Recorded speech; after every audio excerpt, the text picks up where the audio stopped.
कितीही strong team असली तरी भारत हा वर्ल्ड कप जिंकूच शकत नाही असे मी नाही तर आत्तापर्यंतचा इतिहास सांगतोय. 2007 मध्ये साऊथ आफ्रिका होस्ट होतं तेव्हा भारत वर्ल्ड कप जिंकला. 2009 मध्ये इंग्लंड होस्ट असताना पाकिस्तान जिंकलं होतं. 2010 मध्ये वेस्ट इंडिजमध्ये मॅचेस होत्या मात्र इंग्लंड ट्रॉफी जिंकलं. 2012 मध्ये सुद्धा श्रीलंकेत T20 वर्ल्ड कप होता, जिंकलं मात्र वेस्ट इंडिज. 2014 मध्ये बांगलादेशमध्ये वर्ल्ड कप होता, जिंकलं श्रीलंका.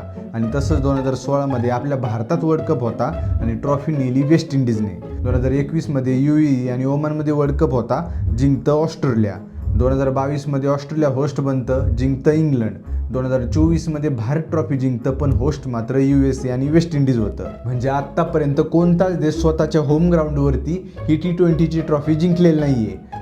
सेमीफायनल किंवा फायनलमध्ये अनेकदा गेलेत पण ही फायनलची ट्रॉफी कोणाच्याच हाताला लागलेली नाहीये. आणि दुसरा शाप म्हणजे मी तुम्हाला एवढी जी लिस्ट दाखवली त्यात तुम्हाला कोणत्याच देशाचं नाव 2 वेळेस किंवा सलग आलेलं दिसलं नसेल. का तर आत्तापर्यंतच्या इतिहासात कोणताच देश सलग ही T20 वर्ल्ड कपची ट्रॉफी जिंकलेली नाहीये. पण हा शाप जरी असला किंवा इतिहास जरी असला तरी या वर्ल्ड कपमध्ये काय होईल काही सांगता येत नाही. कारण भारताची टीम सध्या जगात 1 नंबर आहे आणि सोबत अनेक नियम बदललेत.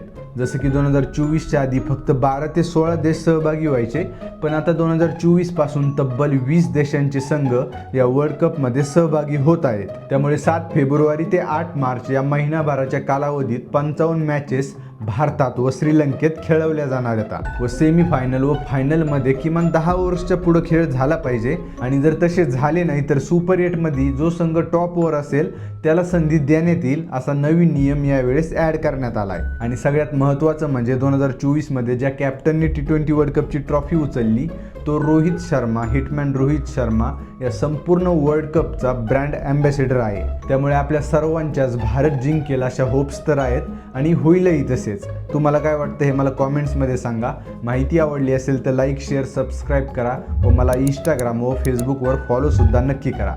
चला भेटूयात पुढील व्हिडिओमध्ये. धन्यवाद.